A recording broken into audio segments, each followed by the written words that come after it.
د افغانانو لپاره ډیر لوی زیری له پنجشیر سیند څخه کابل ته د اوبو لیږدولو پروژه پیل شوه. د طالبان حکومت د اوبو او برېښنا وزارت چارواکي وایي تمه ده په نږدې راتلونکي کې د پنجشیر له سینده کابل ته د اوبو د لیږدولو پروژې چارې پیل شي.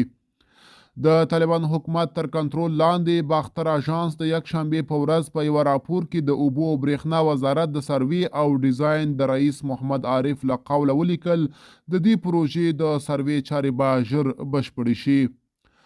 په دې راپور کې راغلی وو د دې 120 کیلومتره پروژې د عملي کېدو په پایله کې به د پنجشیر د مرکز بازارک له سیمې د کابل تر ترخیله پورې د څښاک اوبو ستونزه تر یو حده حل شي او په کابل کې به نږدې 2 میلیونه وګړي ته د څښاک اوبه برابر شي.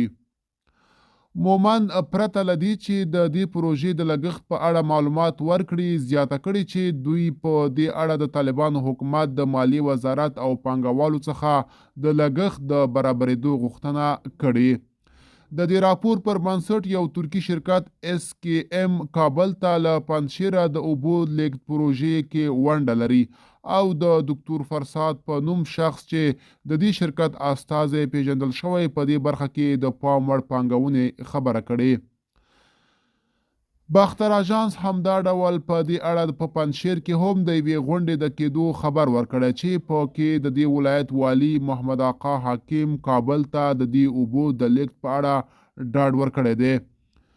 دا ناسته د تېرې اونۍ په وروستیو کې شوې. دا په داسې حال کې ده چې کابل میاشتې بیا د اوبو له کموالي شکایت کوي. د کابل ښار 2 تنه اوسیدونکي حامد او نجیب الله وایي په خیرخانه او ټول کابل کې یوازې څو سیمې دي چې شاید اوبه ورته رسیږي.